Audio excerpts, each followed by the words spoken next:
जय श्री कृष्ण, नमस्ते, जय श्री राधे राधे।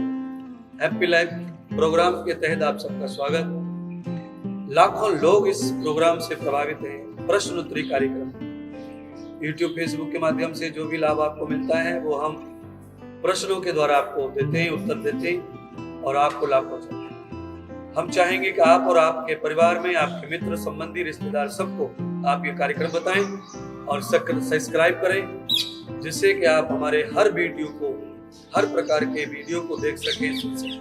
रोग, व्याधि, अध्यात्म से लेकर किसी भी प्रकार के बारे में आप प्रश्न कर सकते हैं। नौकरी, व्यापार, धन, वैभव और जो भी नुकसान आपको हो रहा है लाइफ में, उस सब के बारे में समाधान आप हमसे प्राप्त कर सकते। आज ये प्रश्न है हमारे पीछे साथ में,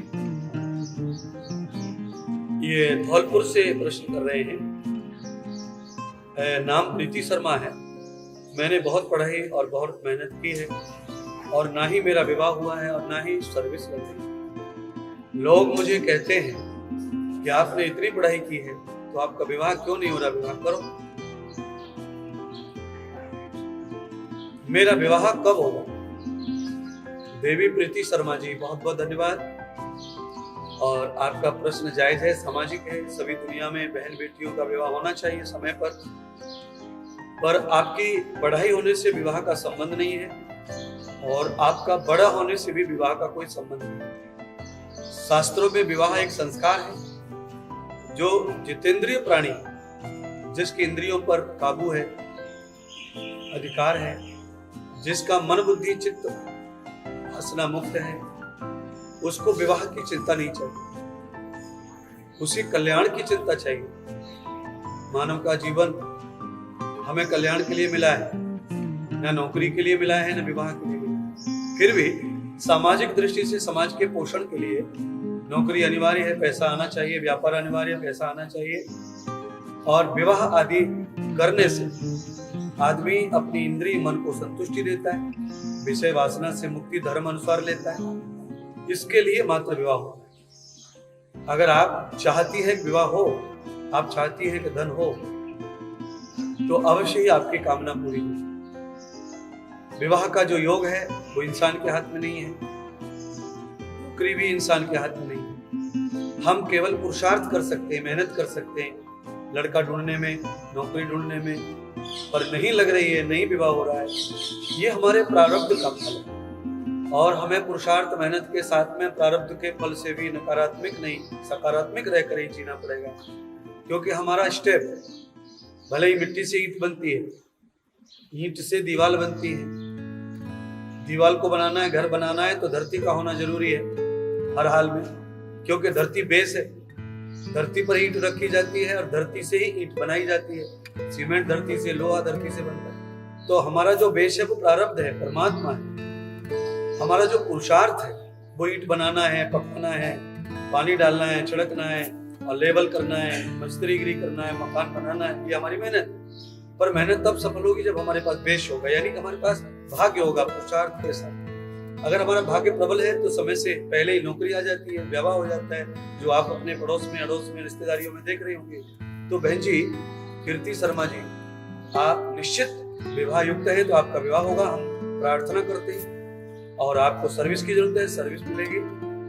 पर मेरा कहना है कि आप जो कुछ कमियां हमारे जीवन में दिखती हैं, उन कमियों को पूर्ति करने के लिए हमें शीघ्र किसी अच्छे गुरु के पास जाकर पहले दीक्षित होना और हमें थोड़ा सा संध्या उपासना, जो मनुष्य का परम कर्तव्य है जन्म लेने के बाद कल्याण का, तो थोड़ा सा हमें नियम धर्म करना। संध्या उपासना परफेक्ट हो, भजन पूजा परफेक्ट हो, उसके लिए अच्छे कोई ज्ञानी पढ़े लिखे सन्यासी गुरु हो, जिनके माध्यम से हमें गाइडलाइन करके, जिससे हमें नौकरी का मार्ग मिले, व्यापार का मार्ग मिले, विवाह का सही उचित मार्ग मिले और समय पर हमारा विवाह होके हम अपने समाज के बाह्य संसार का सुख ले सकें। विवाह आंतरिक सुख नहीं है, नौकरी व्यापार आंतरिक सुख नहीं है, और ये सामाजिक सुख है।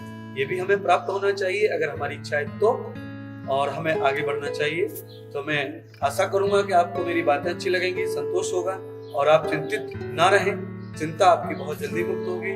तो भी आप कोशिश कीजिए कि आप हमसे साक्षात्कार कर सके, जिससे हम आपको समझकर आपको वास्तविक मार्गदर्शन कर सकें और आपका किसी भी प्रकार का कार्य जो बिगड़ रहा है वो पूरा हो सके।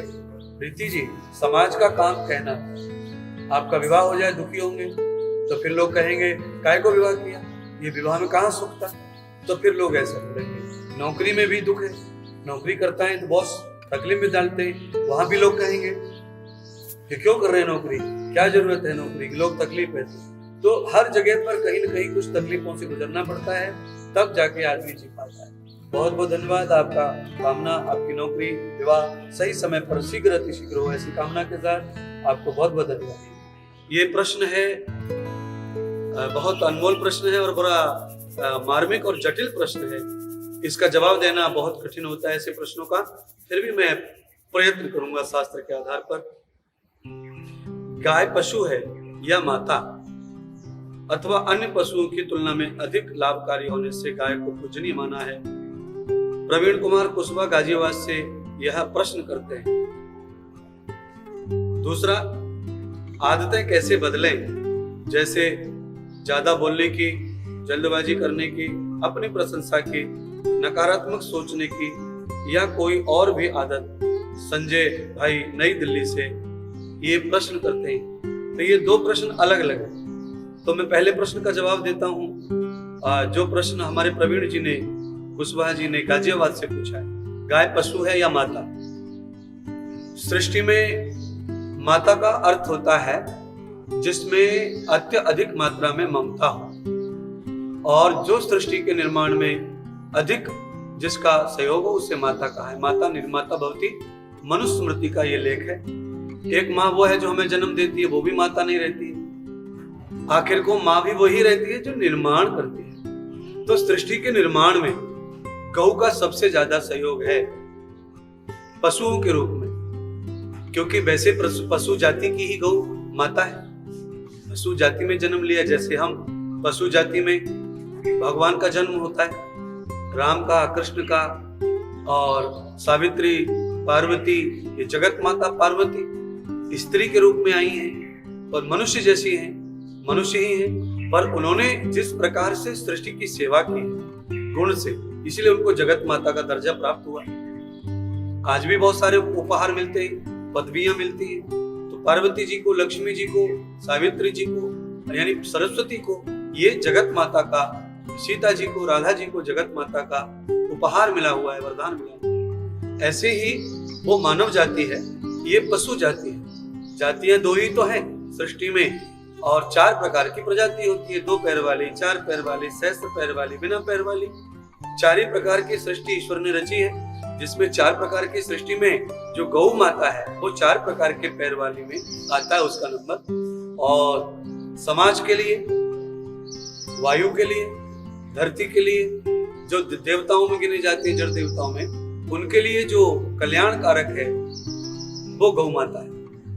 तो माता निर्माता भक्ति, पशु जाति में पैदा होने से पशु कुछ गुण पशु गुण रहते हैं, पर अत्यधिक गुण दैवी गुण है जो समाज के काम आते हैं। गाय का हर चीज समाज के हित का है, समाज के काम आता है। गौमूत्र से लेकर, गोबर से लेकर, गाय के नाखून से लेकर, गाय की श्वासों से लेकर, गाय के शरीर से उड़ने वाली गंध से लेकर, गाय के रोम के बालों से लेकर, गाय के हर दूध में, घी में, लौनी में, दही में, छाछ में, हर चीज में पॉजिटिविटी, एनर्जी, पावर है।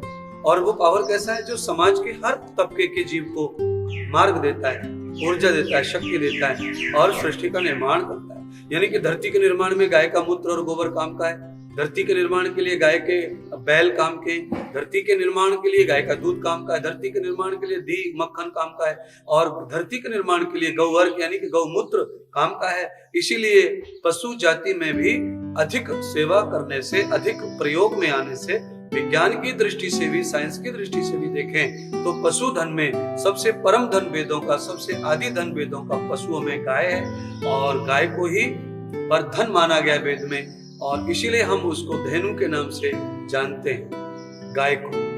तो इसीलिए गाय को माता कहने में बिल्कुल भी हर्ज नहीं है, गाय को माता मानने में बिल्कुल भी हर्ज नहीं है। माता तो वो भी माता नहीं होती जो हमें जन्म देती है, वो भी एक प्रयोग ही है सृष्टि का, जन्म देने का एक सिद्धांत है, तो उसी द्वारा जन्म हो जाता है। पर वो अगर बालक का निर्माण नहीं करती है, इंसान नहीं बनाती है, तो उसे भी माँ का दर्जा प्राप्त नहीं है। शास्त्र में माँ का दर्जा प्राप्त होता है निर्माता को। माँ का निर्माण करने का अधिकार है, वो निर्माण करे तो निर्माता बनती है। अगर पेट में जो बालक आता है वो माँ की वजह से नहीं आता। पेट में जो बालक आता है वो ईश्वरीय विधान है, जनरेटिंग व्यवस्था है, और वो उस विधान से सृष्टि को आगे बढ़ाने के लिए ईश्वर ने ही एक सिद्धांत परंपरा बनाई है। अगर वो माँ अपने बच्चे को निर्माण करे, उसे इंसान बनाए इंसान के रूप में, तो वो माँ कहलाती है, नहीं तो वो जननी कहलाती है। जननी जन्मभूमिष्य, जननी से ज्यादा तो जन्मभूमि को सम्मान प्राप्त है शास्त्र में। जननी से ज्यादा जन्मभूमि, जिस क्षेत्र में आप पैदा हुए, जिस मिट्टी पर पैदा हुए, उससे ज्यादा तो उसका मान है धरती का, उस भूमि का, जननी से। पर उन सबसे ज्यादा मान है माता, जो निर्माण करती है, जो हमें भव्य दिव्य बनाती है, जो हमें संस्कारित करती है। तो गाय हमें संस्कारित करती है, क्योंकि जब देवकी का दूध कृष्ण को उपलब्ध नहीं हुआ, यशोदा को दूध आंचल में आ नहीं सकता क्योंकि वो गर्भवती और मां नहीं बन पाई। ऐसी परिस्थिति में जीवन दायिनी बनी गौ माता। इसीलिए गाय को माता का दर्जा प्राप्त है, क्योंकि देवकी का दूध मिला नहीं, यशोदा दूध दे नहीं सकती, तो भगवान को गैया ने पाल पोष कर बड़ा किया। और अगर गाय का दूध न होता तो ऐसी परिस्थिति में उसको पशु भैंस का आदि का दूध पिलाते तो कम बुद्धि होती भैंस के दूध में, वो ऊर्जा नहीं है, बौद्धिक नहीं है वो, और वैचारिक नहीं है। इसीलिए फिर कैसे भगवान गीता मनीषी बनते, कैसे योद्धा बनते, कैसे देव पुरुष बनते। तो बहुत कुछ गाय से हमें प्राप्त होता है। इसीलिए गाय पशु योनि में तो है, ये सत्य है, इसको टाला नहीं जा सकता कि वो पशुओं में श्रेष्ठ पशु होने से पूजनीय है। इसीलिए वो सबका निर्माण करती है, वो जड़ को भी चेतन कर देती है, धरती को उपजाऊ कर देती है। इसीलिए गाय के अंदर जो गुण है वो पृथ्वी में पाए नहीं जाते। पृथ्वी में भी गाय की आवश्यकता महसूस करती है, पृथ्वी हवा भी गाय की आवश्यकता महसूस करती है, और मनुष्य भी गाय की आवश्यकता महसूस करता है। इसका मतलब है गाय की आवश्यकता है तो उसको हम सुरक्षित करने के लिए उतना दर्जा प्रदान करें। गाय को माता का दर्जा प्रदान करने से हमारा केवल बड़प्पन बढ़ेगा पूरे समाज का, क्योंकि गाय निर्माण करती है सृष्टि का, मिट्टी का पोषण करती है, हवा का पोषण करती है, इंसान का पोषण करती है। इसीलिए गाय निर्माता है। तो गाय के अंदर हम भावनात्मक साइंस और विज्ञान को लेके भी, और वास्तविकता जो जीवन व्यवहार में गाय का जो प्रयोग है उस हिसाब से भी गाय माता है।